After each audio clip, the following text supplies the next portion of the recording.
we can have an opportunity to have some semblance of dialogue at the end. So again, I'm going to talk a little bit about the core competencies of emotional intelligence. We're going to talk about very specific manifestations of racial trauma, one being post-traumatic slave syndrome, and then the other being urban trauma, both of which are based in the works of Black women that you can read. You can read about. We're going to talk about them very briefly. And then we're going to again identify some practices that you all can take forth in your life, not only as educators and leaders in your organizations, but also just in life in general. I think these are good skills to have just day-to-day interactions. So moving forward, then to talk a little bit about emotional intelligence, I'm going to give just like a quick flyby. We could have a whole like 8 hour symposium on emotional intelligence, but we're just going to do it in like 5 minutes. And that's fine. Because I think one thing that I value a lot about like social psychology type of stuff and mindfulness, it's very easy to understand. It's very self explanatory, but I'm going to explain it anyway. So, emotional intelligence is ostensibly this ability to identify not only your emotions and manage your own emotions, but also those of other people. So being attuned to others, because we don't live in a bubble. We live in a relational world. We are always in relation to other people. We are always encountering other people. So it's not enough just to know about yourself as an emotional being. You sort of have to have this ability and skill to attune to others. And so these five things that I have listed here to the right, these are what we would call competencies of emotional intelligence. So if we were like breaking it down and like, what am I good at? What am I maybe not so good at? This is how we would break it down. And so the first, I'm going to just start here. Hopefully you can see that cursor with self-awareness, which is exactly like it sounds. It's exactly what it sounds like. And that's the ability to recognize your own emotions and the impacts that they have on other people. So 90% of the time when I'm in therapy with a couple or something, this level of self-awareness is a bit off because people sort of get consumed and it's like, okay, I know what's going on with me, but maybe I don't know as much about the impact that it's having on other people. And I think that as we go through our lives in the day to day, when we get sort of bogged down with everything that we have to do, we can get very insular and very focused on what we have going on and not necessarily understand the impact. And so this self-awareness is also about recognizing the things that motivate you and bring you fulfillment. So if there's something that you like, I think we did an exercise about that earlier today, in like remembering things that bring you joy, or even engaging in activities that bring you joy. That's another part of that sort of emotional self-awareness, is understanding how and when you may need to take a break to sort of recharge and rejuvenate. So then moving down, empathy, this is, I feel empathy is great and I love empathy. I feel like it's definitely been co-opted in a way that, everyone and their mother is walking around and saying they're an empath when really they just have poor boundaries. So I feel like it's important to really outline what empathy is in a clinical sense, for lack of a better word. And that's this ability to recognize and understand how other people are feeling and consider those feelings before responding. So oftentimes when people say, "Oh, I'm an empath," it's like, no, you're just in everybody's business, and that is very different. And again, that's having poor boundaries. That is very different than what we're talking about here. Um, so empathy allows you to understand how emotions and relational dynamics influence relationships both personally and in the workplace. So understanding how you, like, I'm sure you all are familiar with this idea of like love languages. So we talk about that a lot in couples therapy. How do you give and receive love? Like, how do you, what is your love language? Is it acts of service? Is it words of affirmation? Like, what is it? So having that knowledge about your own feelings and then your partners, your colleague, whoever we're talking about, like sort of understanding how these dynamics influence the relationship. And also, again, sort of like being attuned to other people. That is empathy. It's not just feeling all the feelings all the time, because that's sort of how it's been co-opted, and that's a different situation and a conversation for a different day.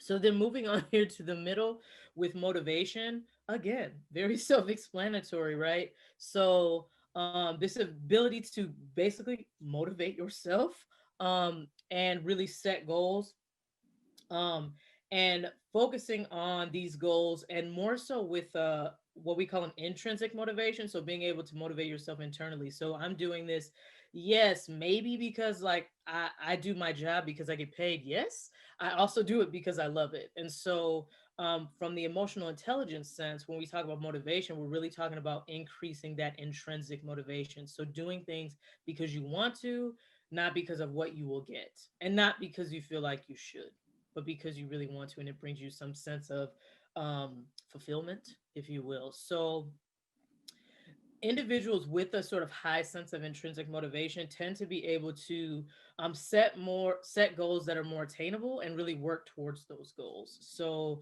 it's not the person that always has a different project every 2 minutes and they never finish it. It's more so, again, people being able to stay committed and focused on goals that they set.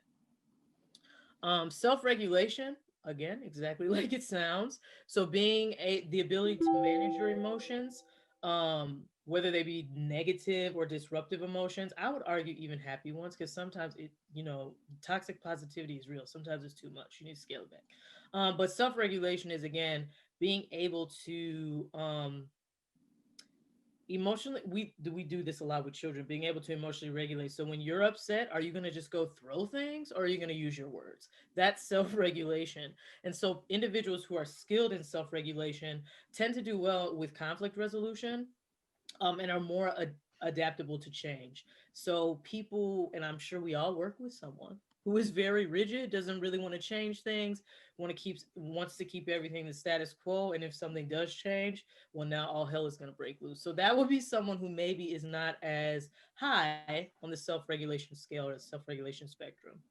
And then lastly, social skills, once again, exactly what it sounds like. So being able to navigate social situations, being able to build rapport with people and connect with people, whether that is, verbally, if you have the gift of gab, or non-verbally, and again, I feel like this happens a lot with kids. When I used to work at Rogers, which is a psychiatric hospital here in Milwaukee, sometimes kids don't want to talk. They just want to sit in the corner and color, and that's a way to connect with them socially, non-verbally. And so I'm sure that you all have had experiences in your work as well, where sometimes you connect with someone, or sometimes when you're in a staff meeting and someone says something and you just look across the table and you meet eyes with someone and you just, without a word passing, you're making a connection. That's being sort of having those social skills and being able to be attuned to those in different situations and being able to employ the right skills in the right situation. So in a staff meeting, I wouldn't yell across this table and be like, "Did you just hear what she said?" I wouldn't do that. That's not appropriate.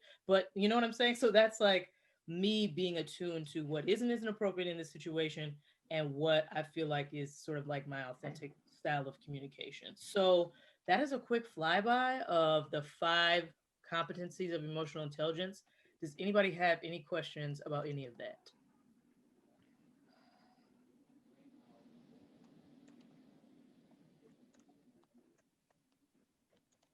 No questions?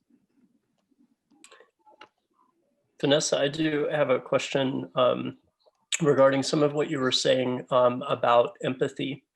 Do you have a recommendation as to how one might appropriately read and accept what's coming from others without projecting, sort of themselves and how they might be feeling? So I'm thinking about those individuals who may not be overly expressive, and so those around might read that as being angry or frustrated when that's not what they're projecting at all. Mm-hmm. Yeah, that's a large question, and I think that what I would suggest, and just like a therapist, I'm not going to answer it directly. I would suggest reading anything by Brene Brown. If you all are familiar with Brene Brown, she is amazing. She writes a lot about empathy. She has a lot of videos. She has a lot of TED talks. But I think she also, in writing and talking about empathy, she talks about being able to set your own personal boundaries, because again, I think that some people who are naturally nurturing, parents, educators, I would argue, it's easy to fall into that trap of, I'm no longer being empathic. I just don't know where my boundaries are. And so that would be my very short answer, not to go off on a tangent, but I would read anything by Brene Brown because she is amazing. And she has a podcast, I think, if you like podcasts. Thank you very much. I appreciate that. Mm-hmm. Other questions?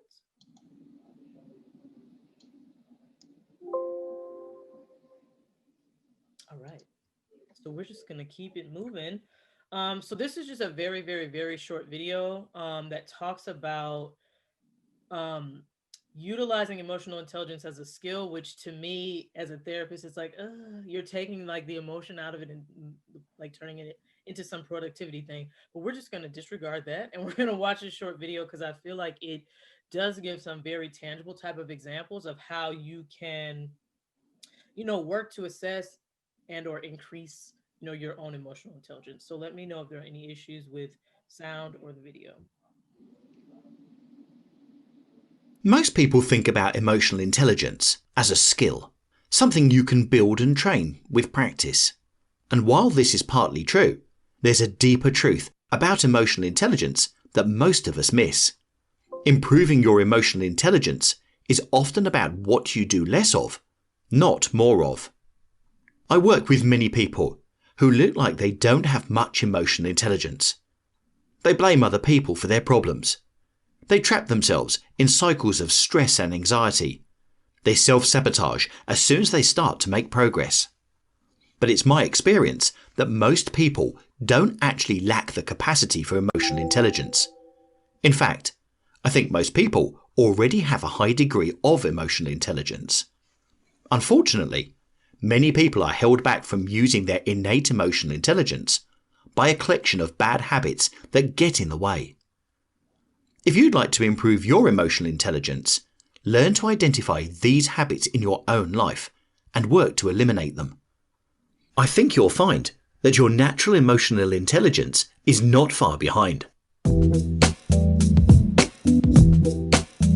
Criticizing others is often an unconscious defense mechanism aimed at alleviating our own insecurities. We're all critical sometimes, and it's not necessarily a bad thing. To think carefully and critically about the world around us is a vital skill. It helps us navigate the world and our relationships in an objective way. But too much criticism, especially the habit of being critical of others, can lead to the opposite of objectivity. It can make us narrow-minded and blind, especially to ourselves. One of the reasons it's so easy to slip into habitually criticizing others is that it makes us feel good. When you point out to yourself that someone else is dumb, you're also implying that you're smart, and that feels good.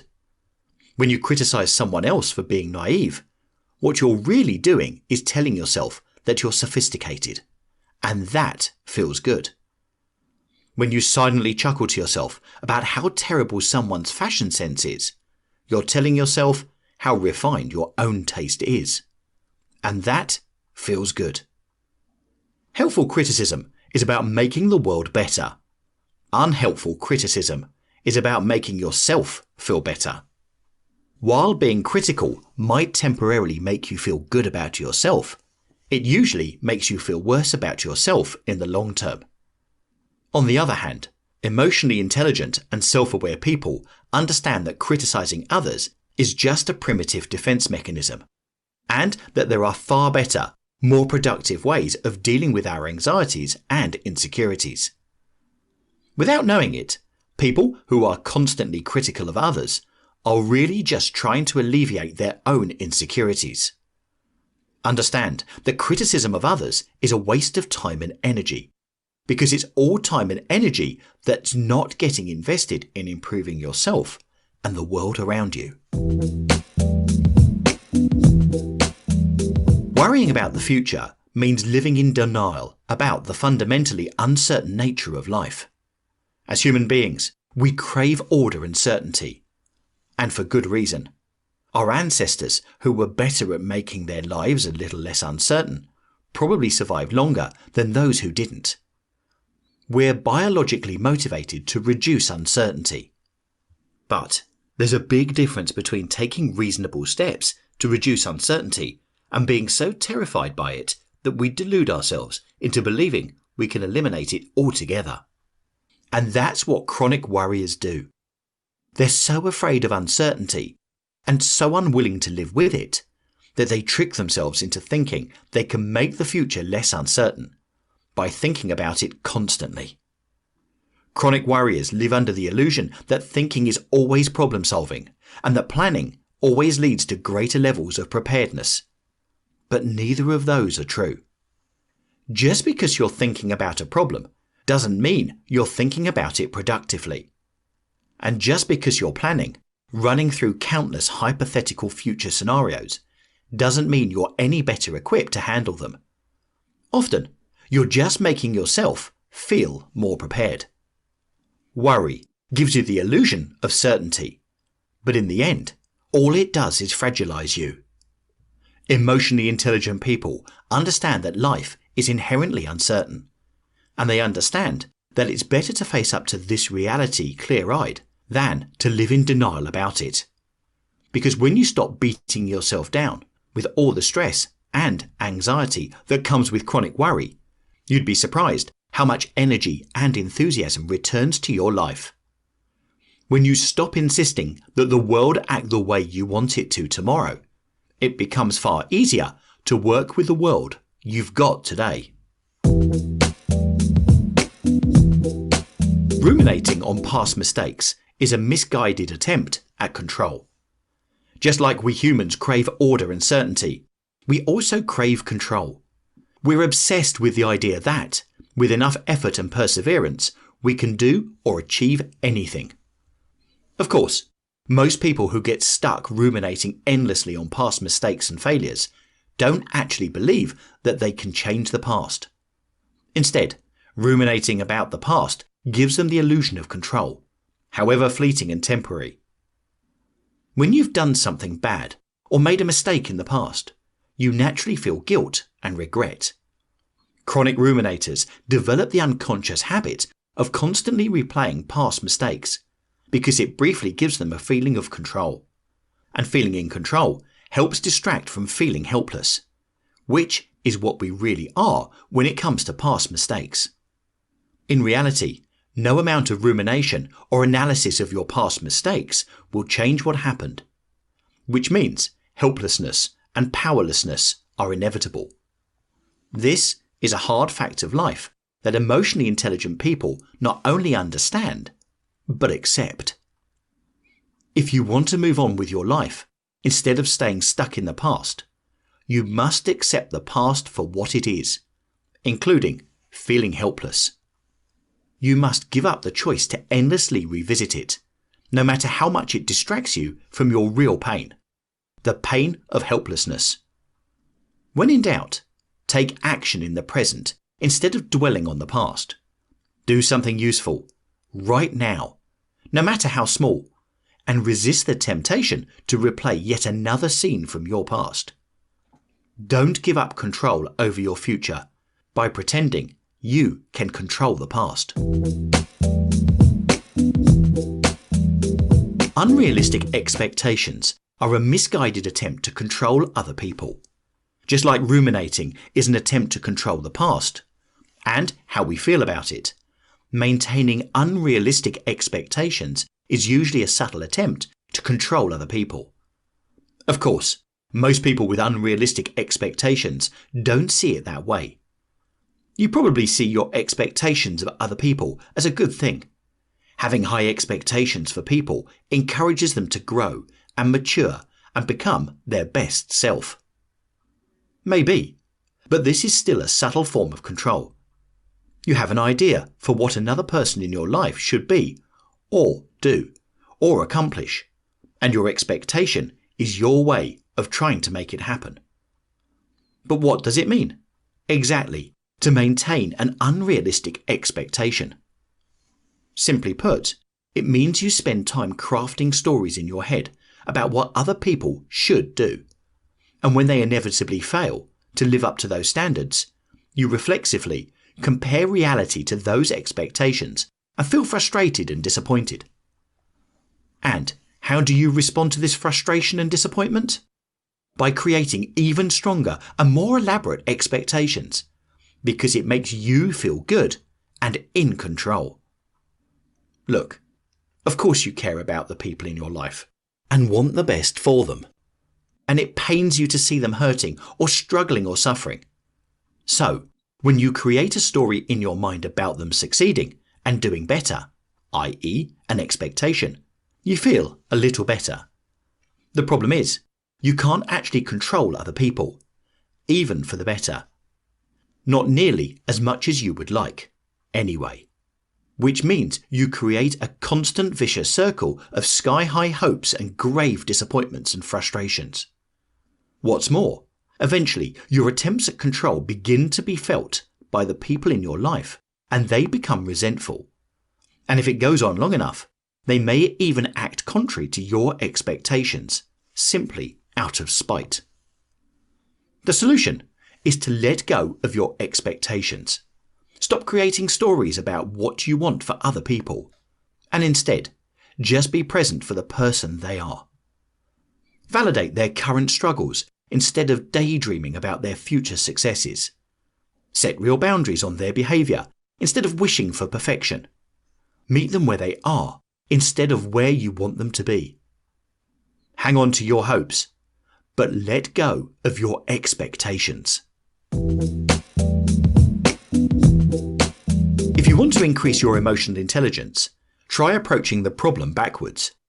Instead of trying to improve your emotional intelligence skills, strive to identify and eliminate the habits that are interfering with your natural emotional intelligence in the first place. Stop criticizing others. Stop worrying about the future. Stop ruminating on the past. Stop expecting too much of others.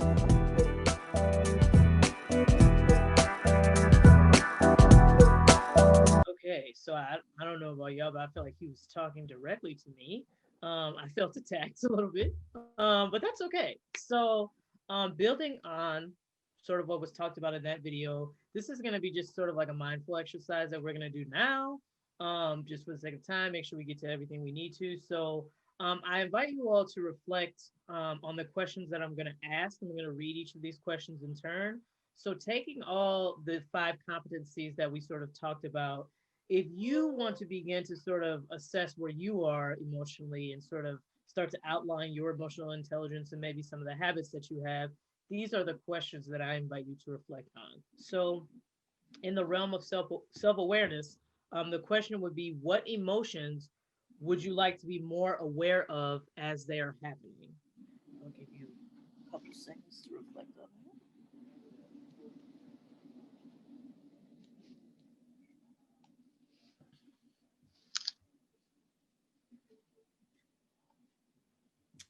For self-regulation, what emotions do you experience that feel most disruptive to your life?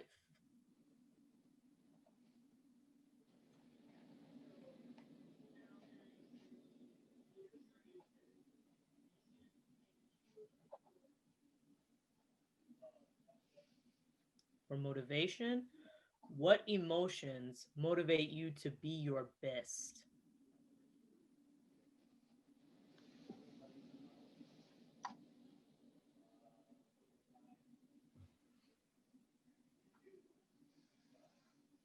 For empathy, how well are you able to recognize someone else's emotional state?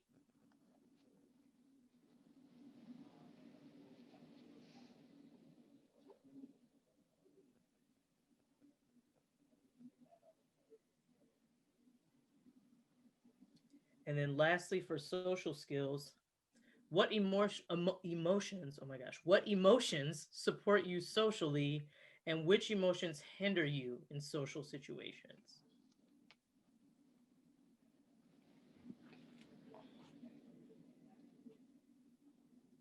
So I would invite you all, again, just personally to reflect on that, and even in your groups, in your organizations, talk about your sort of organization's level of emotional intelligence. And so as a, our organizational culture, how do we, where do we fall within these different competencies, and how can we improve?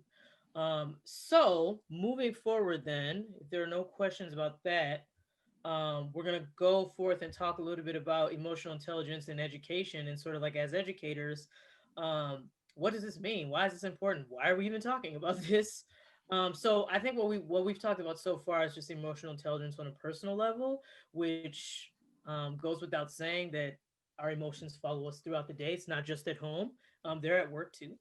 So Professionally, there studies have shown that where job satisfaction is concerned, when emotional intelligence training is utilized, it eliminates the aversive consequences of years of teaching experience. So, in layman's terms, I feel like what this means is that people start to become jaded as the years go on, and people are just like over it. They're ready to go. They're ready to retire, whatever. And so studies have shown that when you implement training on emotional intelligence, it tends to negate that. So people tend to not feel as ready to like head out, or feel like they're not as satisfied with their job as they once were.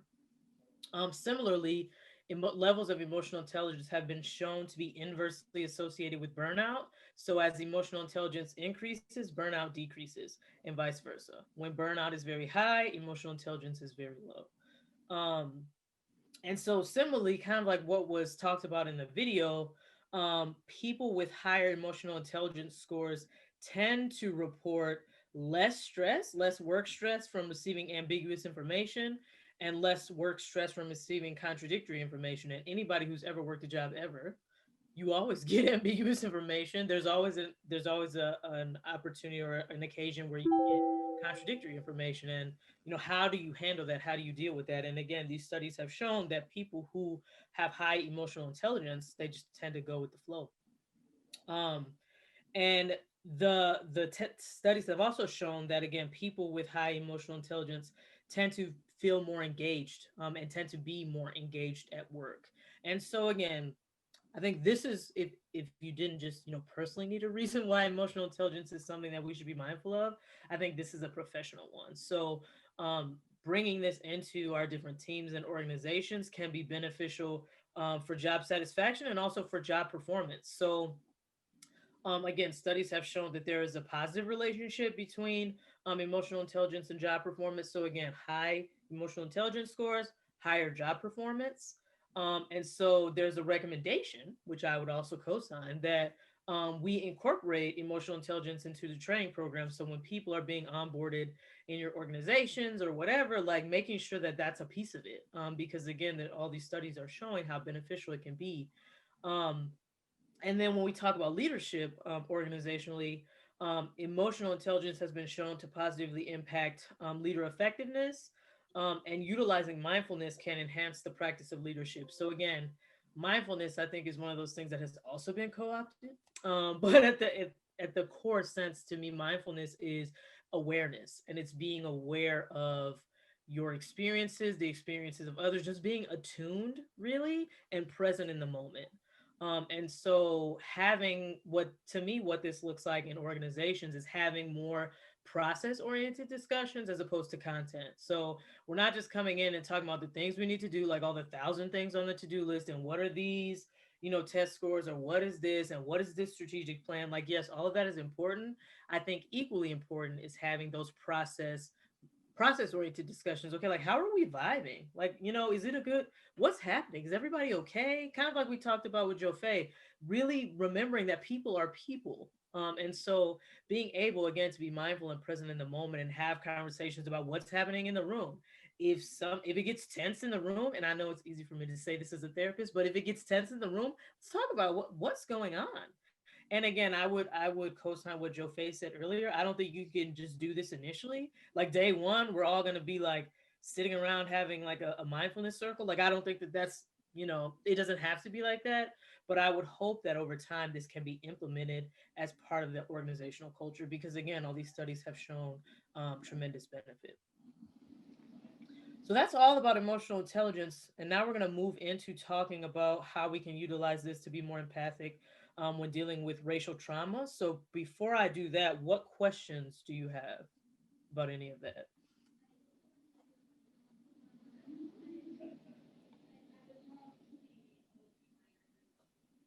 Vanessa, being that this is a year-long cohort, we are building culture as part of LACCS. This is year long. So what ideas and you're part of it. By the way, does everybody know that my computer crashed and I had to come back in, so I missed the front end of everything.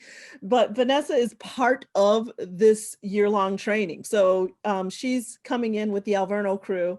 But what is it that we can do to continue to grow our emotional intelligence? Like everything that you said was speaking to me personally. And so I want to continue to grow so that I can be present with people, so that I can be more authentic. Yeah, so any of those things. Mhm. Yeah, and I think that, what we do with Circle, I think is really impactful. And I think having sort of more like small group type of discussions where people can really get into the nitty gritty and maybe um, mixing up the group. So we're always sort of with our group of people, and maybe even mixing up the groups and having people get have interactions with different people, because I think the more we can interact with people who may be similar to us on some levels, but then are different too, um, gives us opportunities to really um, almost like test our emotional intelligence. So like I think I'm one way, and then when I'm confronted with a novel situation, am I still that way, or do I feel like uncertain, like So I think that um as much as we can have again those small group discussions, and again really try to focus on the process in addition to the content. So hearing this, how do you feel? Like earlier Jofe shared a very vulnerable story. Like I think having a process discussion about what is it like to hear something like that, again, not it's all up in her business and stuff like that, but just more so like what is happening in the moment. And I think that is mindfulness at its core. And so as much as we can try to again be present and talk about what's happening presently, I think will help to increase that and increase that as part of the culture. Thank That, you so much. Thank you. Mhm. That's really helpful. And Vanessa, I had a quick question, and I work with Vanessa in the Alverno group, and they're just awesome. So I'm so glad to be able to pick your brain a little bit. I've come across some models for EI or EQ, and the one that helps me kind of understand it is there's an inner awareness of people really are aware of what's going on inside of themselves. Some folks have a strength of that outer awareness of what's going on in kind of their immediate surroundings. And then some folks really have a knack of this other awareness, like, when you're multitasking, just almost that sixth sense part of emotional intelligence. So that inner, outer, other model. Yes. In starting this work, would you recommend a next step for having people play to their strength, so to speak, or being more diagnostic to maybe find out where their weaknesses are? As a therapist, I'm going to say I'm always strengths based, because I think that, what we do well, let's continue to do that well. And maybe what we don't do well, maybe there's a reason we don't do that well, because maybe that's not who I am. So I'm like never going to do that well. And so I think that that's part of that sort of internal piece, is understanding where my strengths lie and really leaning into those, and deciding for myself what I'm not good at. Do I view that as a weakness, or do I just view that as not part of who I am? And so even the way that you would think about that, and as you're being mindful within yourself, like thinking about, okay, do I want to be better at that? And if you do, great. If you don't, that's also great. You know what I'm saying? So I think that part of how you do that is like I just talked about with Ronette's question of like, putting us in different groups where we can be exposed to different people. And so if you have someone who's very good internally and someone who's very good like with that outer piece, put those people together and see how they can, help one another. But I do think that I and this is such a therapist thing to say, but I think how we are is how we are, and that's just fine. And so again, if you want to develop these other skills, great, more power to you. Like, let's figure it out. If you don't want to, or if you feel that's also fine. So I hope that answers the question. That's such a therapist answer. Vanessa, there's some really good questions in the chat box that I just wanted to say out loud to you.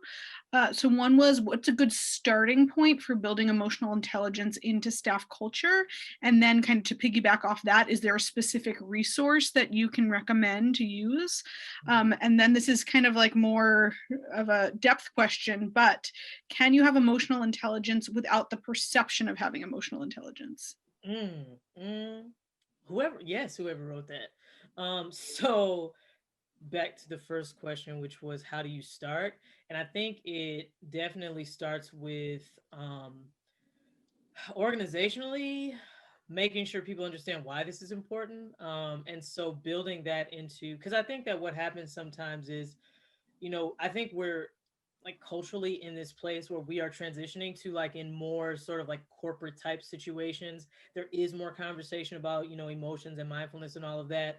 I think that there's still more work to be done. So I think that's where you start, is really, you know, sort of working this into your sort of like cultural landscape. Okay, this is why it's important, and getting that buy-in, because I think that these types of discussions and this type of work, if people don't believe in what they're doing, it's kind of like you're just spinning your wheels. I think people will eventually get there. So I think that that's a good place to start, is like, okay, this is going to be a thing that we're doing. This is why.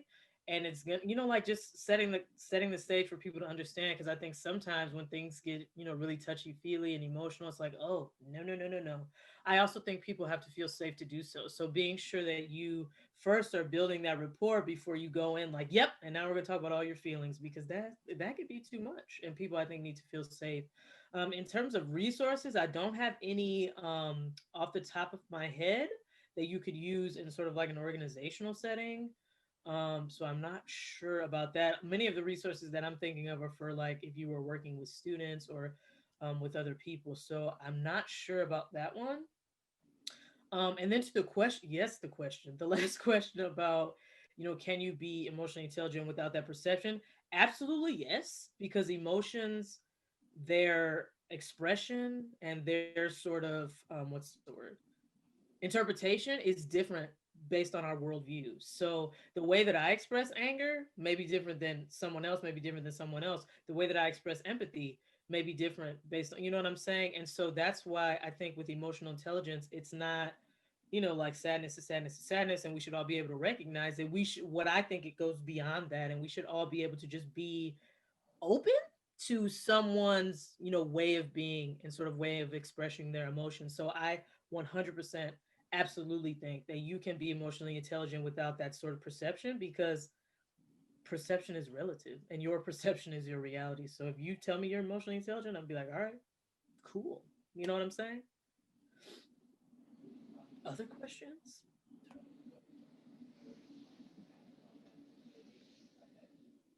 Also, what time am I supposed to be done? Because I feel like I'm not talking fast enough. What time am I supposed to be done?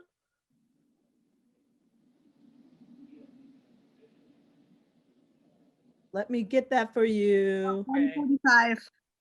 What time? 1:45. Okay, cool. All right. So then in the interest of time, I'm just going to move ahead to talk a little bit about the racial trauma piece. So first and foremost, I'm just going to outline what is meant, sort of the definition of intergenerational trauma and some different manifestations, and then we'll talk about how all of this ties together. So in a very basic sense, intergenerational trauma is trauma that's inflicted on a group of people who share an identity or affiliation. So that could be a religious group, um, sexual orientation. So, like when you think about the history of like LGBTQ discrimination, that's sort of like an intergenerational trauma, and then of course racial trauma. So, and intergenerational trauma encompasses the psychological and social responses to such events. So it's kind of like this sort of undercurrent. It permeates life. So if you find yourself within that specific group that has experienced this sort of like longitudinal type of trauma, that is sort of like an undercurrent in a lot of the ways that you think and the things that you do. And so we're going to talk just very briefly about, isms and what they look like today. So like if we're talking about racism, so specifically we're talking about racial trauma. So racism today, which I think sort of, what's the word, maintains all of these things that are the result of intergenerational trauma, because today we're not where we need to be, because again, racism has evolved to be very covert, and that's specifically in the form of microaggressions. And so microaggressions are these things that happen to marginalized peoples daily. It doesn't stop, and they can be very brief, they can be slight, or they can be ginormous and very impactful. So microaggressions again are sort of like little things that you say, things that you do, that demean an entire cultural group, whereas micro assaults are these things that are blatant, intentional, and I'm intending to convey to you the way that I think sort of negatively about you and about your group. Micro insults are things that are more so unintentional, that people, I would like to give the benefit of the doubt, people do or say that they may not understand, are offensive or demeaning. And so one that I like to give an example of is anytime someone tells me like I speak well or I'm very smart, like you're so smart, and they're like surprised, like why wouldn't I be smart? Like that's rude. And so to me, that's like an example of a micro insult. I don't think that people have malintent when they make statements like that. It's still demeaning to me.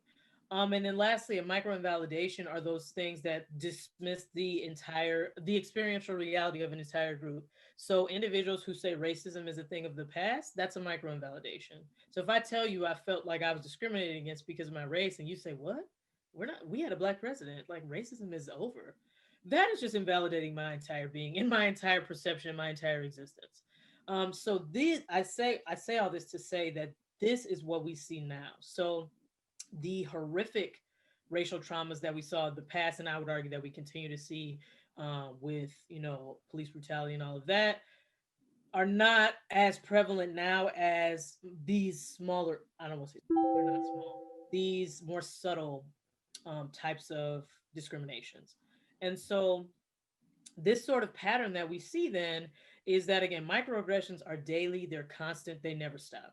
And so for a little bit there, once you become woke to them, you're like, okay, like somebody said something to me, I'm just going to cope with it, it's fine. And then it happens every day, all the time, and it never stops. And so what happens then is the coping mechanisms that were previously effective no longer work.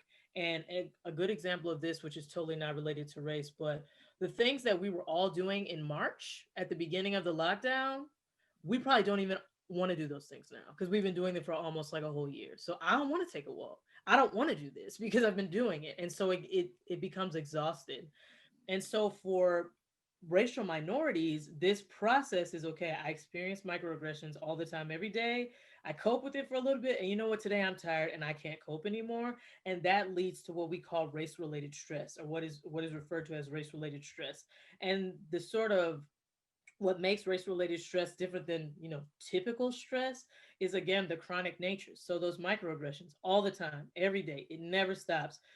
It's never gonna be that like being black in America is not looked down. That's just a thing. That's just how it is in America. And that's because of this second bullet point here, the socio-historical emphasis. The way this country was founded was just a mess. You know what I'm saying? And then there was like white supremacy and all these different things. And so that accompanied with a sort of chronic nature of discrimination, again, that makes race related stress unique. And when I talk about the ambiguity, I mean when you experience microaggressions, there are times when it's like they didn't mean to say that, like that's not what did they mean that, and then you have to call somebody and check, gotta like call your friend, like, girl, he said this to me, like, is that and so that entire process of not being able to trust your own experience is what makes race related stress again different from other types of stress.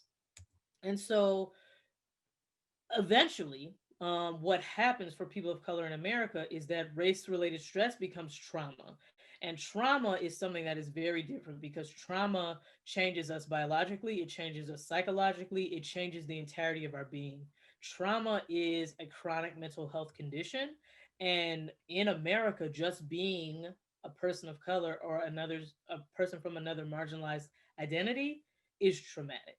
And so again, intergenerationally, what we mean by intergenerational trauma is again understanding, and I think for us in our context, and I think just in general, what is important to understand about intergenerational trauma is that even though I wasn't enslaved, I still feel the effects of that today because of what my ancestors endured and how those sort of how that hurt and pain has been passed down generationally.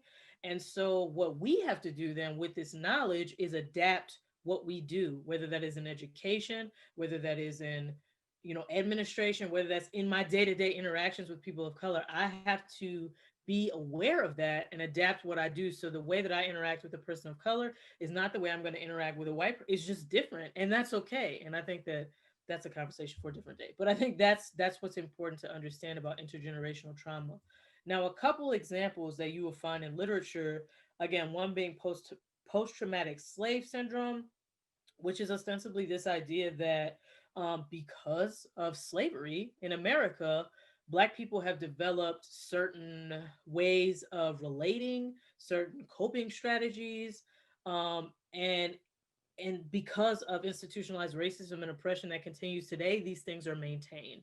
And when we talk about specific patterns of behavior outlined by post-traumatic slave syndrome, one is vacant esteem, which I would argue is like imposter syndrome. So feeling like even though you did all the things, you don't belong here. Like this is not for you. You're not good enough.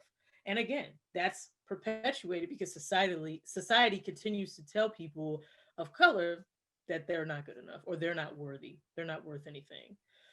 Second of these patterns of behavior is ever-present anger. So again, for Black people in America, I think it was that the James Baldwin quote, like to be Black in America is to be in a constant state of rage, because it's like when is it going to be better? What can I do? It's just you're always angry because again, these things have been happening over centuries and nothing has changed.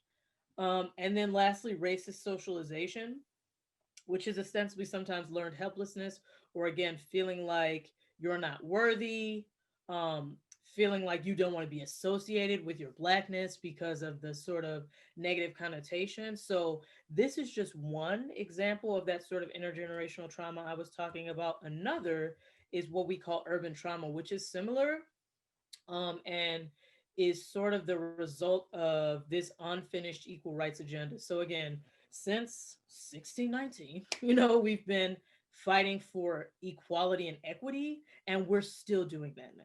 400 years later, what are we doing? And so people again are tired and restless, and I don't want to deal with this anymore. And so it's traumatic. Like, what else can we do?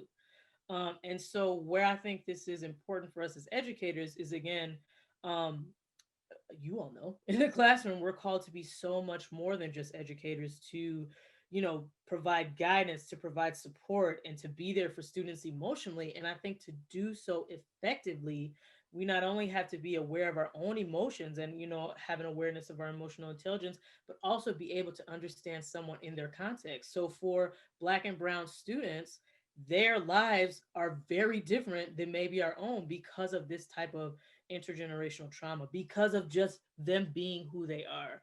And so I think that understanding this too gives us an opportunity to reframe the way we view maybe problematic behaviors or other things like that. Kids acting out, kids being angry, kids not being trusting. In this book, Dr. Akbar talks about how for children with urban trauma, it's going to be difficult to build a relationship with them, and they're not going to trust you just because you say that they should, because of racism, because of this legacy in America that has again told them the system is not to be trusted.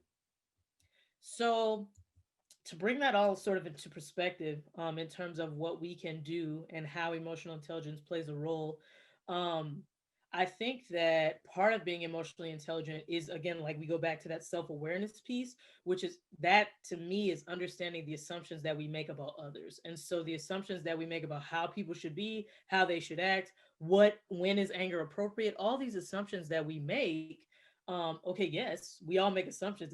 I don't think that we cannot. We all sort of make those assumptions, but how do we respond when what is presented is different than the assumption or the expectation that we have? Do we devalue that person, or do we work to understand, even though that it's different than what I think, am I working to understand why this is happening the way that it's happening and not devaluing someone else's experience?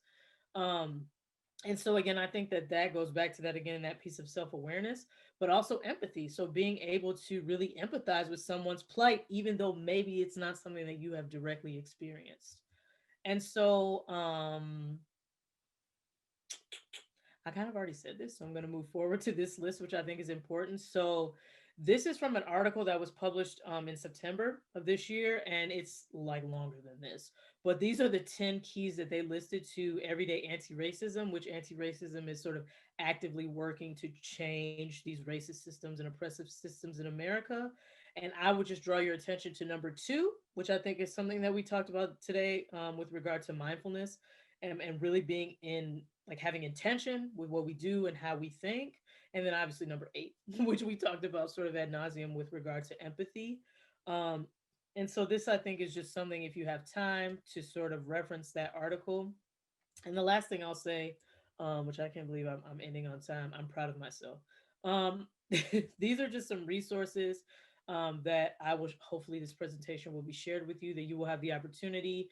The one on the left here is just, general, in general, if you want to read more about anti-racism and sort of systems of oppression and privilege, there's some stuff you can do there. And then the one on the right is specific to education and how we can work to be more culturally responsive in schools.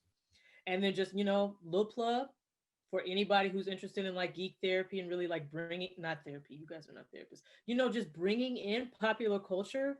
One of my very dear friends, Victor Dandridge Jr., actually develops comics related to social and emotional intelligence for young people. And so here's his website. And this comic that is actually shown here is one that he developed about Black Lives Matter for children. It's only like 8 pages. And so he has so many resources. If you're wondering, like, okay, even with your own children or with the children that you work with, how do we present this in a way that they can understand and it's not scary? I think this is a fun way to do that. Ooh, I'm sorry, I went 1 minute over. Any questions, or like I can be done? I'm sorry. We have time for a few questions if Okay, people great. want to ask questions. Okay. Any questions?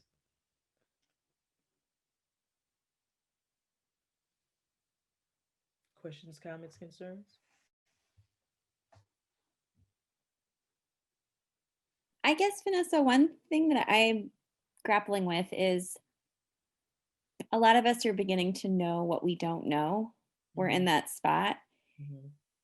How can we grapple with that? Like just feeling like we're not going to be able to be, I mean, it's a process. We're not going to be able to be totally emotionally intelligent and understand all of this right away, even though we want to.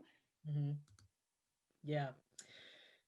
And not to sound like a therapist, but I can't help it. I think that leaning into those feelings is part of developing that emotional intelligence. So if you feel guilty, if you, however you feel, lean into that, because I think that that also helps you to, again, just identify those feelings within yourself and then sort of really start to work with, okay, if I feel guilty or if I feel bad or whatever, what do I feel like I can do to change that?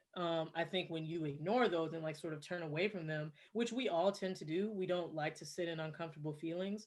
But I always tell my clients, like, there's meaning in suffering. And so if you feel bad, if you feel sad, if you feel mad, like lean into that. Don't feel like, you always have to be reflective or grateful or happy or motivated, because sometimes you're just not, and that's okay.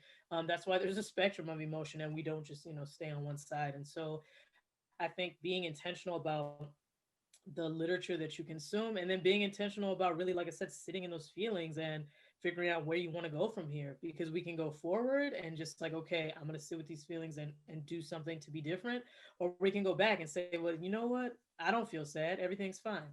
And there's like a whole slew of things we can do in between those, but I would definitely say leaning into those feelings and really not negating them. Thank you. Well,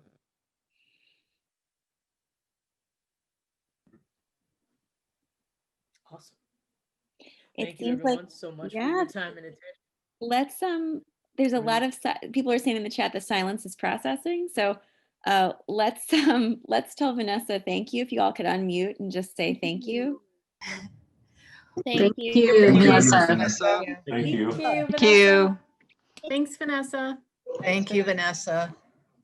Vanessa, there's a few people who would like to know if you have room for them to sign up, if you're taking clients, if there's a rate, if LACCS gets a special discount, all of those types of things. I'm taking not therapy clients because nay, I have no time. But if you will need consultation, whether it's at your where you work or even LACCS like in general, if you ever want to have some sort of consult group, I'm absolutely open to that. I'm really trying not to do stuff for free, but you know what? We might be able to work out like a discount or something. So you just let me know. Outstanding, thank you. Well, And Joe Fay will be taking us on forward through through this journey this afternoon, Colin. All right. I'm going to share my screen here, at least try to. Get some slides to pick up our conversation about the 11 principles of character education. So let me get to, where are we here? Oh, that's not the one. There it is. All right. We move this, get into present mode. All right. Oh, there it is. All right. Hope everyone can hear and see. Great to be back with you. I am sorry I missed the morning. I had 3 laptops going here, one for this state level conference I had a chance to speak in. So I connected with some folks in Chippewa Falls and Wausau, and then had another one for this LACCS training. So I heard some of what Joe Fay shared this morning. I wish I could have heard all of it. I know it was awesome. And I missed Andy Vitrano as well. I know that was awesome. So you all have had a very full day that I hope I can add a little bit to and put a nice bow on it for you so we can move things forward, as we like to say. All right, so getting back to the 11 principles of effective character education, we wanted to come back to, again, these standards that we can start to connect some of these pieces we heard not only this morning, but also from November into our current organization's context, so we can, again, articulate a plan and move things forward. Whether that's a plan that that's focused on emotional intelligence, or diversity, equity, and inclusion, or character education, or climate and culture, all of those things are kind of interconnected. So these standards can really bring things together. All right, starting from the 50,000-foot view. Again, our goal, here we are in November and December, is to have some community building as a LACCS cohort. So all of us in our different schools, we have this common experience that is growing each training from our time with Dr. Berkowitz through Primed as a framework. This 11 principles training is, again, a framework that closely aligns with Primed. To Vanessa's content she shared, to Joe Fay's content this morning.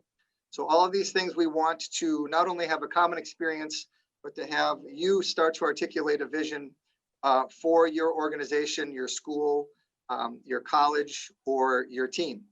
Okay, and that's where we're going to be heading for January and February. Really kind of building some things into more of an action-based orientation that would also be particularly having some goals that may include some measurables. So please keep that idea in your back pocket. We're going to have a backward by design approach, knowing that our goal as LACCS coaches is to have you be equipped to present an application for a Promising Practice Award. At the very least, some of you are ready for more, and that's great. But again, we want to get you some content and the necessary information to articulate a plan, and that plan, we hope, leads to a Promising Practices application. All right, so that's our 50,000-foot view.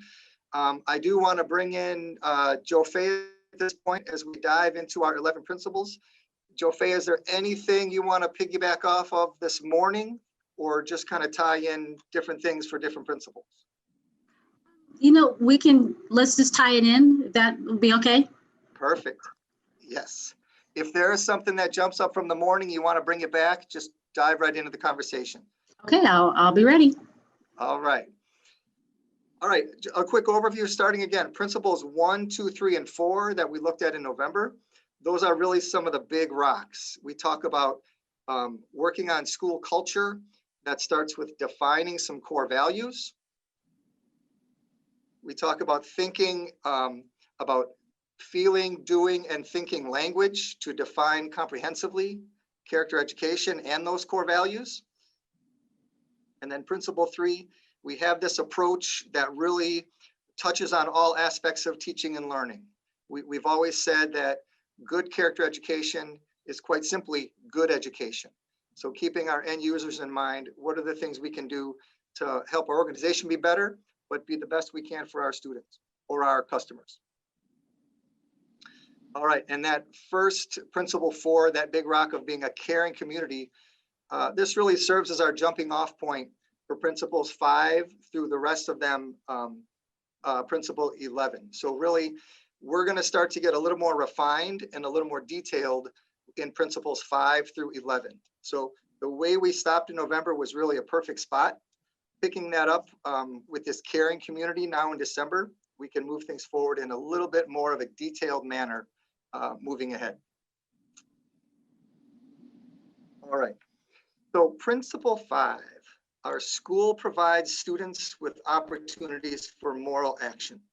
Our indicators here really have an emphasis on service, which is a great part of every organization to be service-minded, whether that's staff providing a service or students providing a service.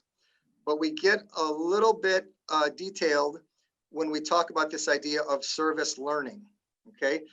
Principle 5 helps remind us that if we're doing action out in the community or in our school, that's great, but that's service. A little bit different from that is service learning. And what I like to remind folks is that hyphen in between the word service and learning is reflection, okay? Not that you've just done some stuff, but you deliberately took some time to think back about it, reflect about it, and apply it to developing character, all right? That's what these indicators are all about.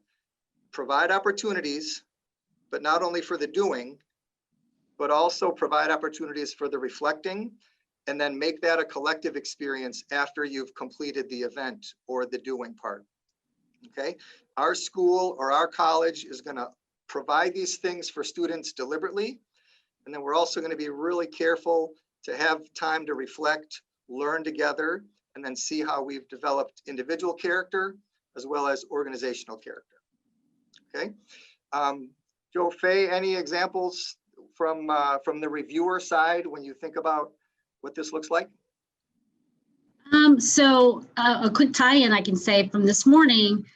So as we're going through the principles, the right-hand side are your principles. The left-hand side could be how you're going to apply it. And if you can start collecting those ideas as we're walking through it, when you do get to that process of starting to put things together, you'll already have ideas generated together in one little book that all you have to do is transfer over. So as far as like from the reviewer side, I'm glad you pointed out the information regarding the service learning versus community service, because this year with any applications that do go forward, they're really going to have us watch for that to make sure that the evidence does really link up and that you do really have a distinct difference between what service learning is and what community service is. So Colin, I'm glad you mentioned that. All right, and again, I don't want to cut the conversation and the chance to share great examples from this whole cohort. Are there any schools or any leaders that have an example they'd like to share about service learning?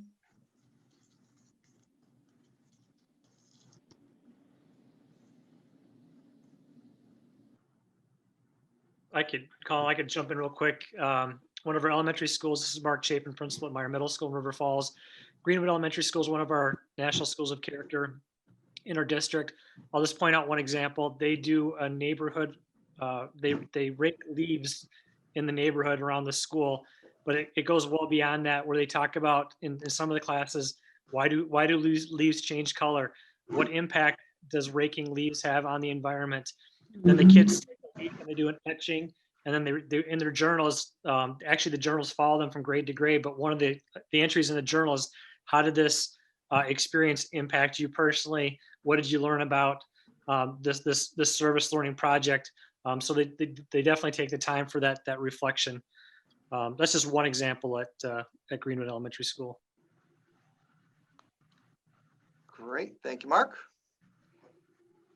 All right, if at any time you think of an example, by all means, give voice to it.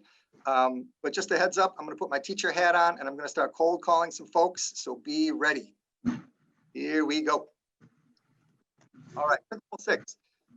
This is really some meat and potatoes about what learning organizations are all about. We're going to offer that meaningful and challenging academic curriculum. So by no means do we want to have separate work being done in our organization away from the classroom or away from curricular learning, okay?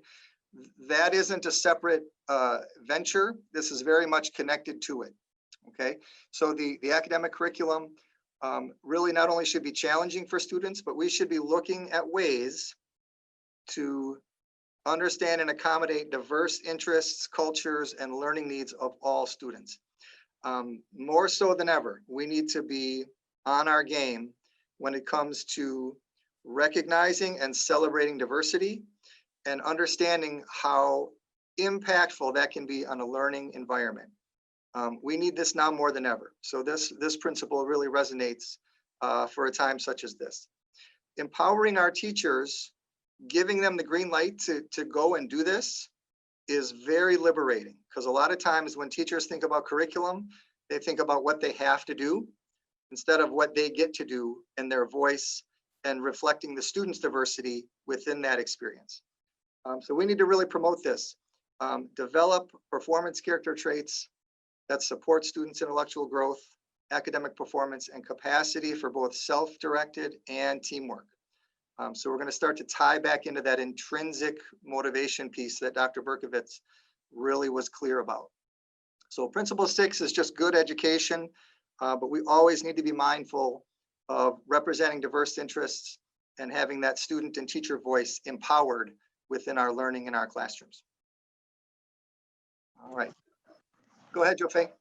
Oh, and I was going to say this, I actually think is a good piece to the emotional intelligence information that we just heard, because in order for you to know what to select as far as character traits and things like that for your school, you've got to know who you are first before you can even pick something out to show other students how to be who they need to be or who they need to become. So if nothing else, starting with principle 6, connecting that emotional intelligence information there, and just starting as a staff, talking about what does that look, feel, and sound like there, and then building the work from there. That's how you can help staff or any colleagues be able to connect their own emotions and who they are. And now they have to move forward and help support others. So that's where I would connect it 100%. Excellent. Excellent. I'm going to reach out to my friend Yesenia at Carmen. Carmen, would you have anything to add thinking about this principle? Hey, Colin, way to cold call me. I think about how we really push our teachers to develop their curriculum and also to look at it with a critical eye, since a lot of times teachers are giving, like our middle school teachers are given curriculum, and we talk about like, who does this leave out? And is that representative of the students that you teach? And if the answer is yes, then what work do you as an educator, that's not something that like I'm telling you to do, but as an educator, knowing the population that we serve, like what can you do to change that? Or what can we supplement or change in general? And so we do a lot of that reflection and in coaching one-on-one, because I also feel like that's really personal for teachers. Yeah, and so we look at through coaching, like what are you teaching this week? Does this reflect students? And if not, what's even like one little tweak that we can add to make sure that, you know, it represents the population that we teach.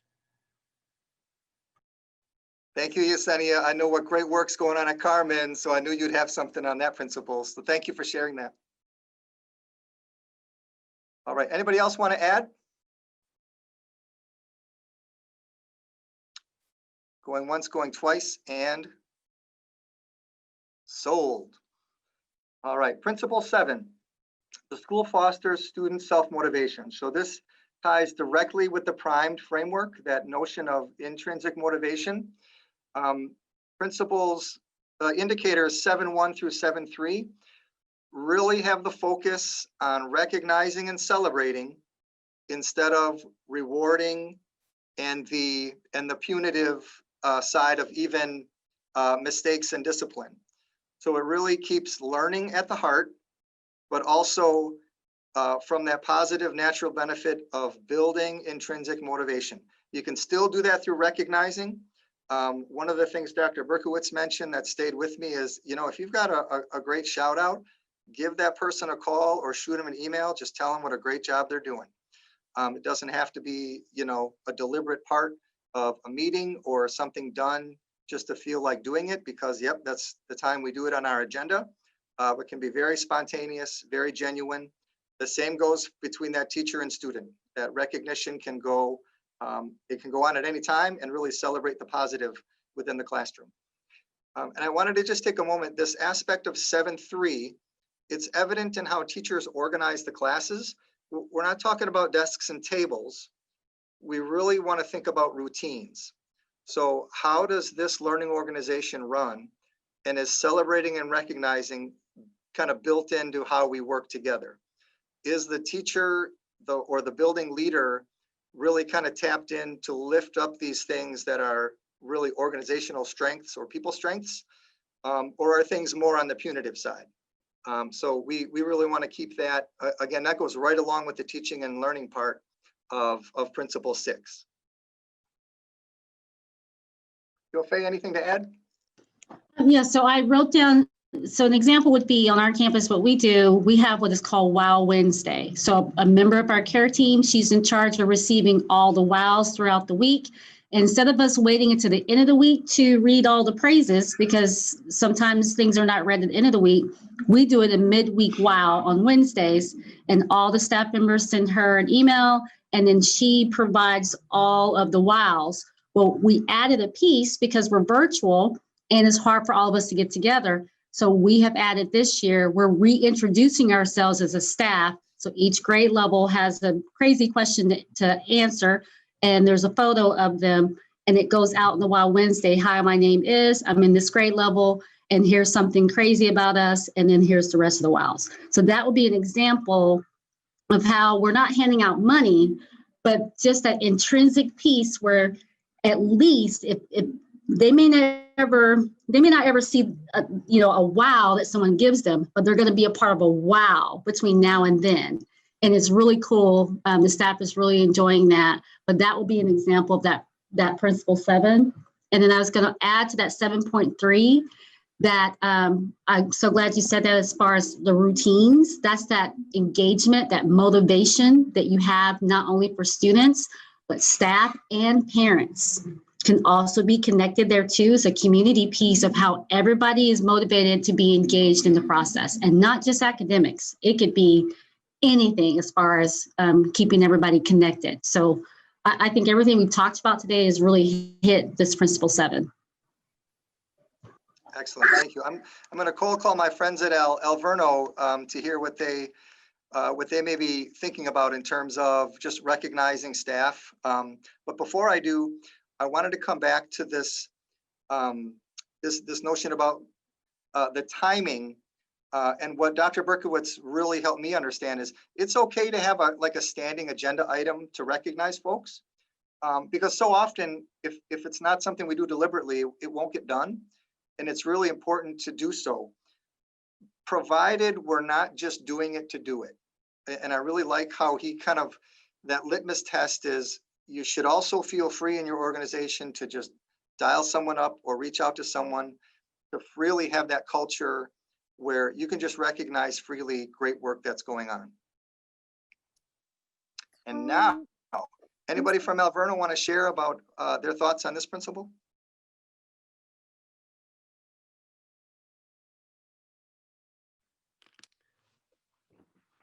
I guess I would just share that given the abilities-based approach that's taken at Alverno, it's tied to the notion of assessment as learning. And so there is, I think, a really nice aspect of developing self-motivation by recognizing that assessment in its truest form becomes an opportunity to learn and grow, learning where our strengths are, learning where our deficits are. And what I appreciate so much about the staff and faculty at Alverno is that they embrace this as part of their work, a willingness to be able to help, and Renette, I'm gonna steal your language again, call one another up where we might be falling short, and that willingness to authentically recognize when individuals are doing well. I think it's embedded within the culture, and I think it speaks back to that assessment and learning and the abilities-based, what can you do approach of the curriculum. Thank you, Dr. Foy. And just a great example of some organizational core values that are alive and into action every day, really put into practice well at Alverno. So thank you for sharing that. Colin, could I share, this is Marisa, the postcards that my school created with the way we're sharing positive things with kids? Yeah, go ahead. Okay, so the school where I teach, the acronym for our character traits are PERKS. And if perseverance, empathy, responsibility, kindness, and self-discipline. And that's really embedded in the way we do all of our classes. But a few years ago, the K4 team did an expedition with the 4-year-olds where they interviewed older kids about what each of these traits meant, and they made these postcards. And so now, especially during virtual learning, my colleagues and I send postcards home to kids when we notice them doing something with responsibility or kindness or self-discipline. The kids made personal goals about what they wanted to work on, but I just find that they're so pleasing. And they partnered with high school students, graphic design students, to make the actual postcards, but it was just a wonderful thing for us to be able to do. And it ends up being private. It's not public recognition because it's just going home to the child. So. Thank you, Marisa. Yeah, and absolutely some overlap with the goal of this principle being met through that activity, but also some acts of service there and just some outreach that we start to see some interconnectedness with these principles. So thank you for sharing that. All right, principles 8 through 11, I really want you to think about a current initiative to develop character, now kind of getting locked in, being sustainable, and then expanding. So that's really the heart and soul of principles 8 through 11. So now you're going to start to hear some language, all staff, shared responsibility, holding each other accountable. All right, so principle 8 really takes this, you may have a leader or a leadership team working on an action plan for your character initiative. Now we want to expand that. We want everybody on board. We want a common goal. We want all of our arrows pointing in the right direction, the same direction. And that's what the evidence we're looking at for principle 8. All staff share the responsibility for developing, implementing, and modeling, so that equity of voice is really an important theme moving this work forward. All staff's committed. They can hold each other accountable for modeling it. We're not only working together in our plan for what we should do, but in the action of how we're going to do it. And this is a school-wide venture or an organization-wide venture. There aren't any pockets, there aren't any silos. We are standing on common, equal ground, and everybody's pulling in the same direction. Here's the big one for me, 8.3. Time is given for staff to learn about, plan, reflect of the teaching of character in their roles. All right, so it's not just, again, for the leadership team. We're talking about a building-wide meeting. How, is this part of your staff meeting, and is there deliberate time that's set aside to work on this together? If there isn't that time that's deliberately set aside, if you're like me and if you've seen it happen, it's probably something that falls off the plate. It's not sustained, and it's usually held on by a couple of folks who are keeping the work moving forward. Okay. All right. Anything to add, Joe Fay? Anything evidence-based how this looks? Yeah, one example could be, so we use a 4-quadrant example on our campus. And so I wrote down the word same, keep like the same standard all the time, like the same process or the same protocol really helps staff to feel like that they are not on this roller coaster of emotions with trying to provide feedback. So we have this quadrant, and the first quadrant, we have the word define. The second quadrant, do. The third quadrant, delegate. And the fourth one, done. And so define, going back to what Colin was talking about, what do you want to work on? Do is the task and how you're going to communicate it. The delegate goes under that 8-3. You stop and delegate time to who's going to do what and the timeline of getting everything done. And then that done piece is that celebrate and monitor along the way. And so having that kind of a process with 8, 1, 2, and 3 there really does help bring the entire staff on. And you don't go past do part until you have all voices. And it could just be that that person just gives a thumbs up. And if they give a thumbs up, then you have their voice in it. But that will be one way. And then just have it in a secure location where they can have access to it. So that was what I was thinking as you were talking through that, as a really simple example of how you can bring out how you're gathering that feedback. That would be evidence that I would look for. And then what I would look for is, like Colin said, it's not that one time. How often are you going back to that process of gathering feedback, and how often are you using it to work through different things that you're trying to work on your campus? So it's not a one and done. There should be a continuous process of thinking and processing and celebrating and going back through your work with your staff. All right. I hope my friend Marquise is on the call. I'm going to reach out to him and see if he has any thoughts to add about Principle 8. And if he is, we're going to hear from Marquise in just a minute. But I had a quick story that made me, this principle made me think about that all roles aspect. And one past practice that I saw that I was so impressed with was the planning that went into the school's work that included paraprofessionals, office staff, and custodians. A quick story in that this building had one custodian, and he had shared, if we're going to be an organization of character, why should I see some of the over-the-top messes from students after they eat lunch? So part of his day is getting that lunchroom set ready for the next group. One group was leaving it in shambles for the next group. So we turned this over to the students, and the process was, tables would be dismissed.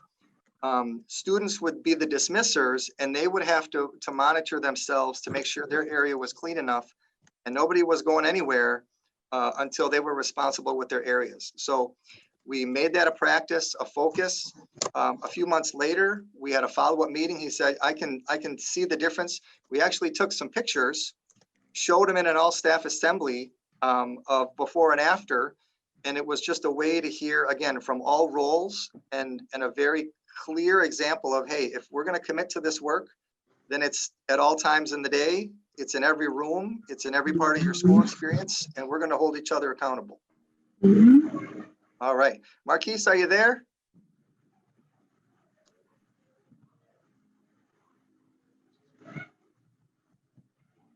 I was hoping to hear from Marquise. All right, I hope he's doing okay. We'll catch him next time. Anybody else want to add to Principle 8?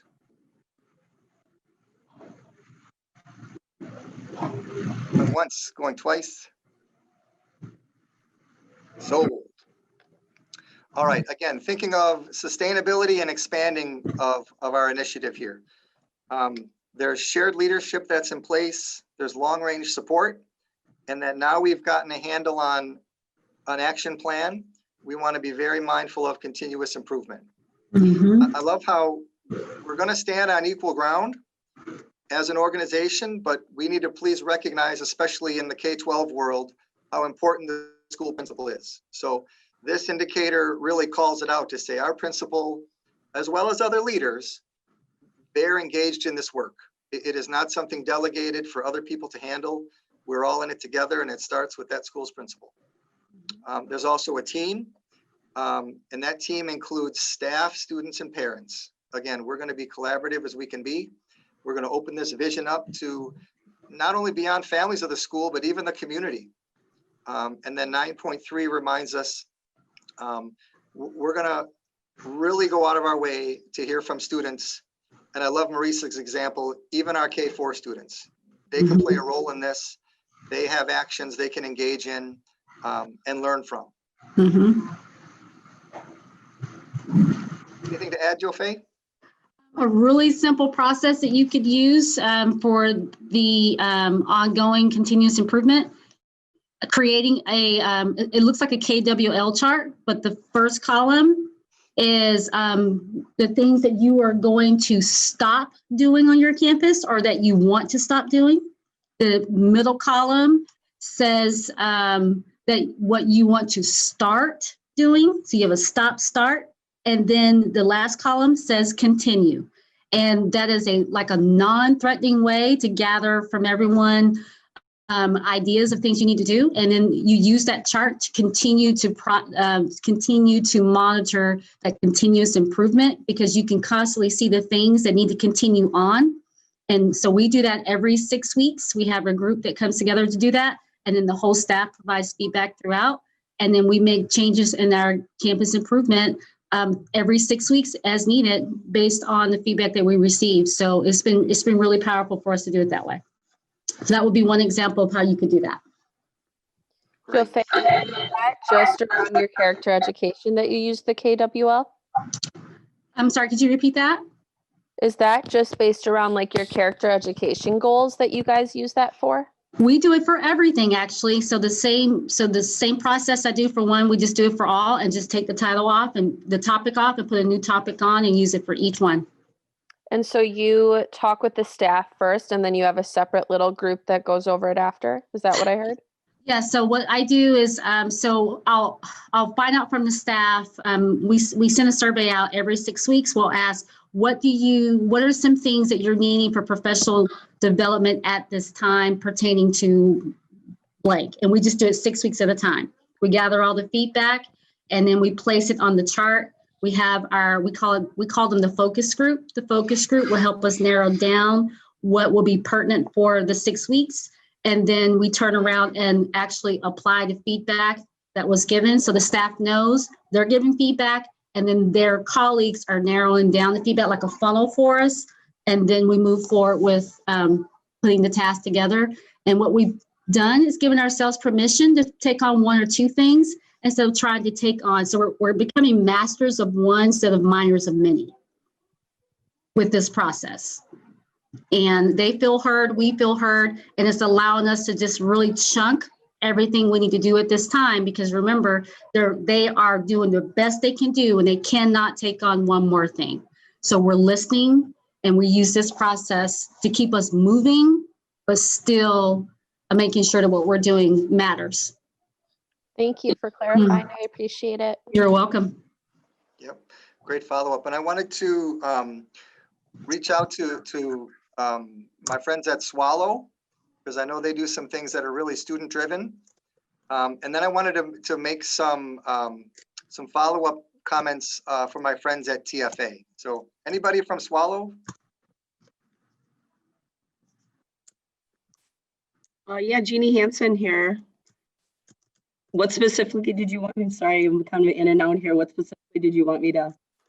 No, thanks, Jeannie. Just any examples or next steps that Swallow's working on for this continuous improvement, and then really providing some sustainability or some long-range support. Right. One of the things that we've been focusing on is mindfulness at school here, and we start our morning announcement. We don't start them, but in the middle of our morning announcements, we have a mindful minute every day that the whole school participates in. And in my class particularly, I've been integrating mindfulness and some kind of mindful movement too. I teach the little kids, kindergarten through 5th grade, Spanish.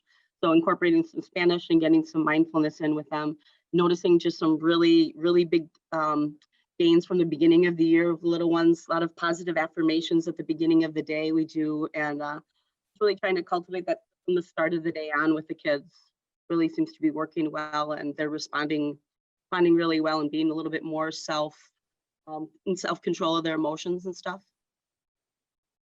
Great. Jeannie, thank you. I really appreciate sharing that practice. And my friends at TFA, just kind of thinking about their context, really maybe come back to this principle and deliberately share some messages that, we're striving for this all-inclusive, the whole school as an organization, the principals on board. That's a great ideal, but the reality is, that may not be your school. And this may not be the time you find yourself in, with everything else on the plate.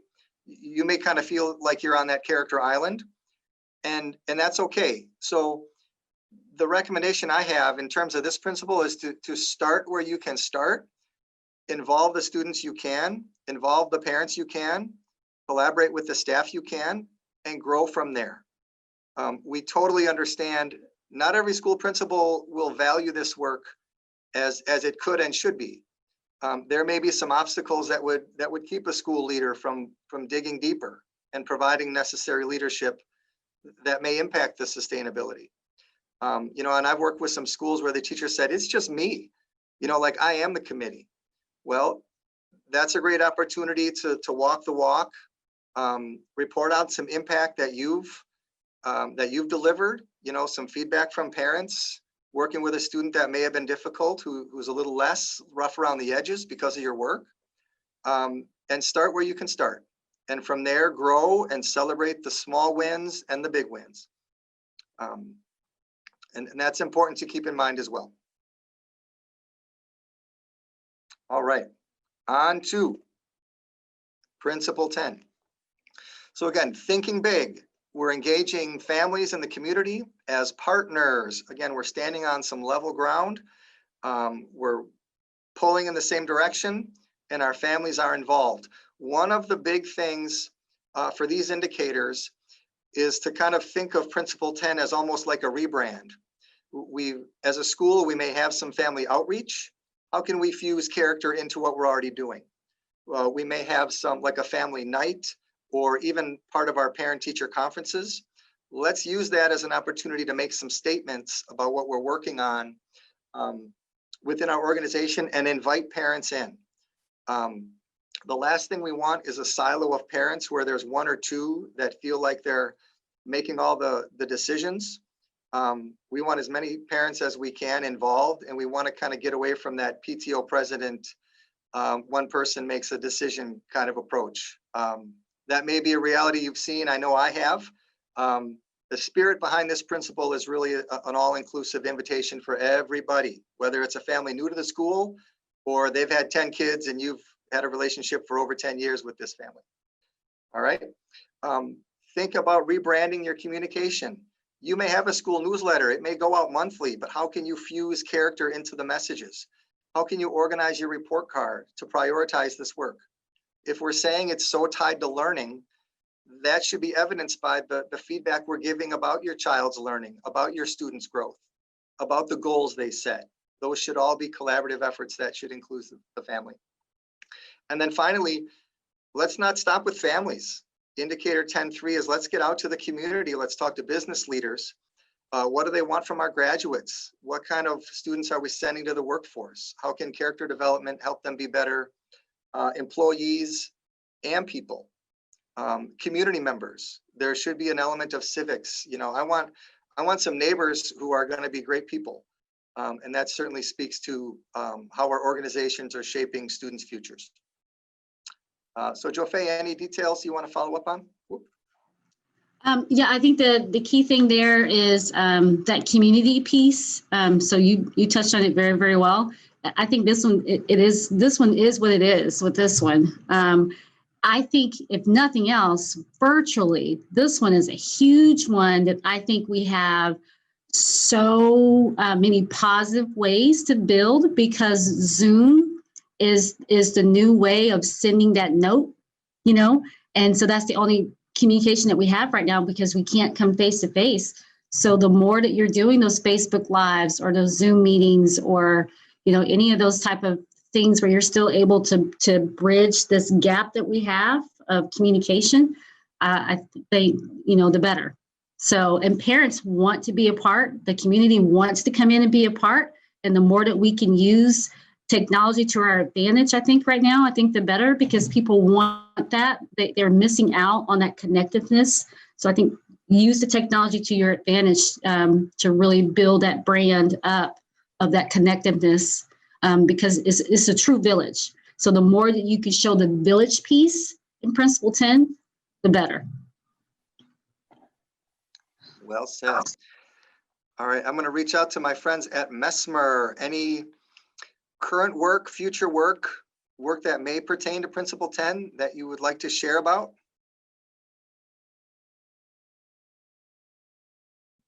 We were actually just talking about this in a staff meeting today, because this is something that we're really struggling with.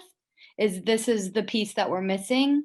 So with all the other principals, we've done a lot of work within our building, but it's that community piece that's missing, or that family piece that's missing, especially now that we're completely virtual.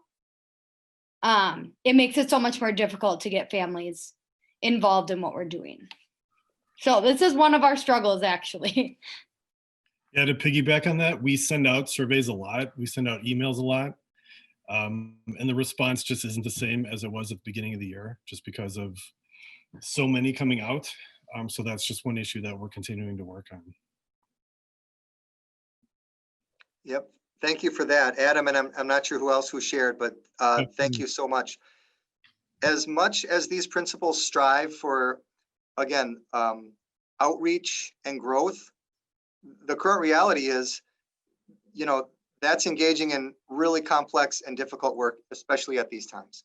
To think about getting a staff on board, that is a significant challenge.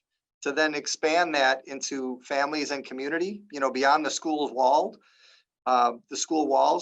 we seemingly have less and less control outside of, the messages we're sending out, the invitations we're leaving, the doors we want to continue to have remain open for as many to engage as can be. Thank you for sharing, Mesmer. Greatly appreciated. All right, and Principle 11, this one can really be summed up as keep the work moving forward, keep it fresh. As time goes by, try to avoid the ruts and making this drift into the status quo, check the box kind of an approach to an initiative. The school's gonna really continue to remain focused on culture and climate. We're gonna remain deliberate on character growth in students. Our core values will still be at the forefront of what we do. And we're gonna continue to assess. And I like how Adam mentioned there's some survey data we can use as a barometer, some climate surveys, some student data that can be indicators for how we're doing.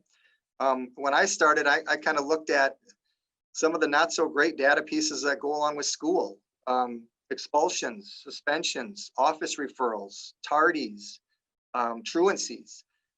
Some of those things were really sending some messages that we could focus on and work on as a building, and that drove a lot of the work.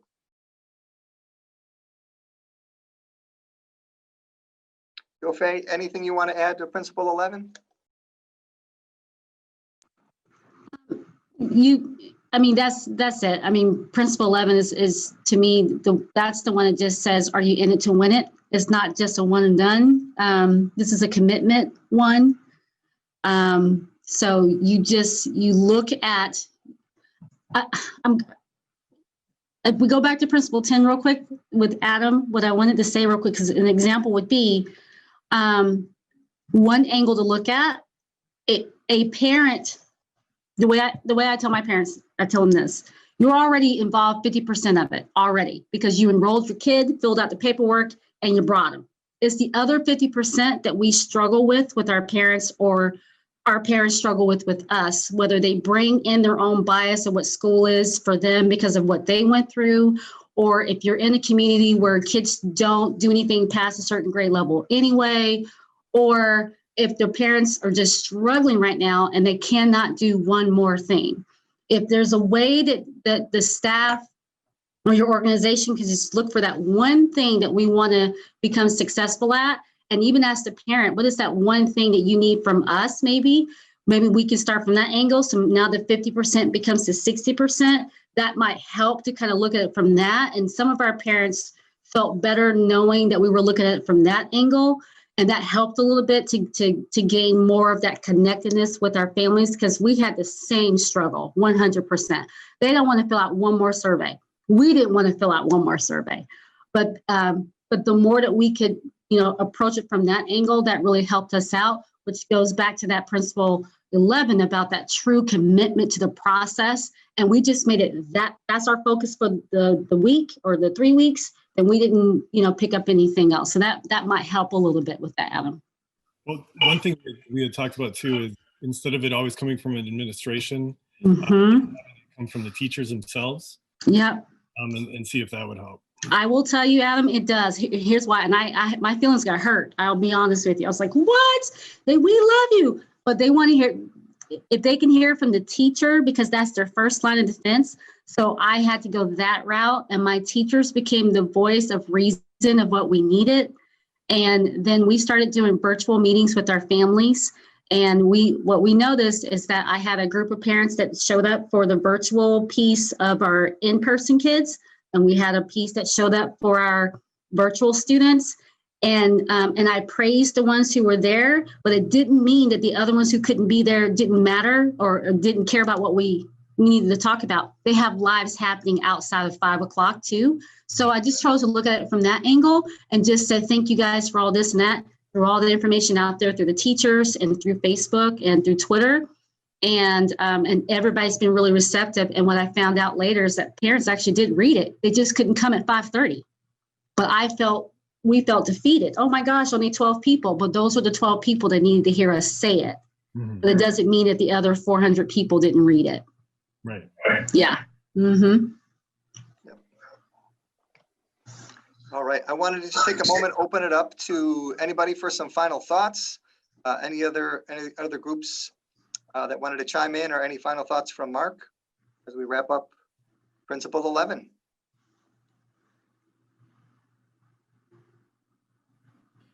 Colin, I think just the intentionality that needs to happen around assessing how we are, because sometimes I think we can become complacent and we did that well in this season, but in school and in life, seasons change and shift.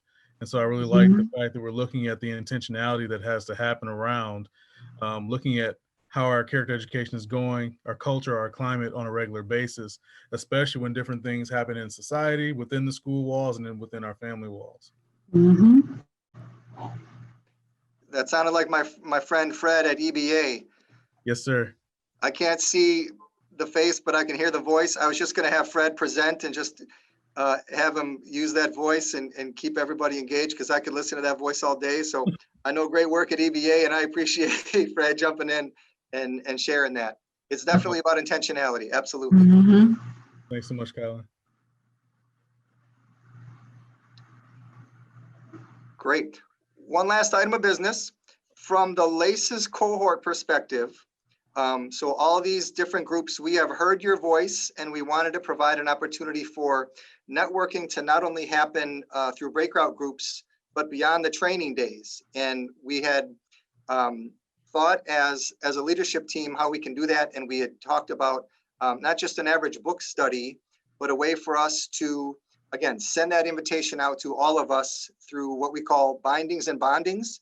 There'll be a menu of items on different nights through these coming months for anyone to engage in a group of cohort members in other schools, at other colleges, to read articles, think about a book, connect about a topic. So we'll push those out via email, not only what the article topics are, but also the time and place, just to connect virtually, have a very informal time to get together. Again, we're calling it bindings and bondings. And it's, again, really informal way to network, kind of get out of our groups a little bit in this formal kind of training approach, and really network informally with a relaxed approach after training. So look forward to that information. Bindings and bondings coming to a theater near you. Very good. All right, One I'm going to more. stop my share Can I and just turn say it back one over to Marisa. one more piece about that? Can you hear me? Is I can hear that somebody. it's me, it's Ronette. Excuse me. All of the books and resources for those opportunities, something's in my throat, excuse me, are going to be free. We will be supplying the books and resources for those opportunities. Free, yes, Lisa. So So Rhonda, that's the one question I had is, I know that Amira is here, and I wasn't sure if you wanted to do the breakout rooms right now, or if we wanted to work with Amira now. I got a little mixed up with what we're doing next. yes. Actually, Ariane is getting ready to introduce Amira. Hooray! Hooray! So everyone, as you know, we always end with Amira, our poet, Alverno student, and she has created another original piece for us today. So if you can turn your cameras on, that would be amazing. So Amira, welcome back. I feel like you need little introduction this time because people were so impressed with what you produced the first time. And we are so excited to have you join us today. So thank you so much for being here. Thank you for having me back. I'm excited to share this poem. A little background about this poem. The topic I was given and asked to speak upon was well-being. And when I think of well-being, especially of educators, I think of self-care. And a lot of times as educators and servants, you give so much that you forget about yourself. So this poem is to encourage you and to help you keep going. So when boarding a plane, the flight attendants always give instructions before takeoff. Put on your oxygen mask first, because how can you help someone else breathe when you are running out of air?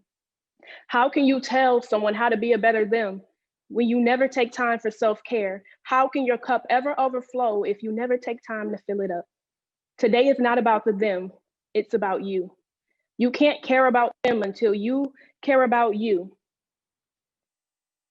Because without watering love and care, you will never reap good fruit.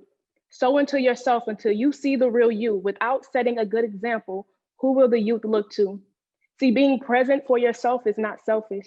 Emotionally, did you consider your own feelings today? Socially, are you being true to yourself? Are you giving too much of you that you don't recognize yourself? Environmentally, have you cleaned up? Are you in a space where you can breathe and see and aren't being consumed of yourself? I know it may be too much. Take a deep breath and just breathe.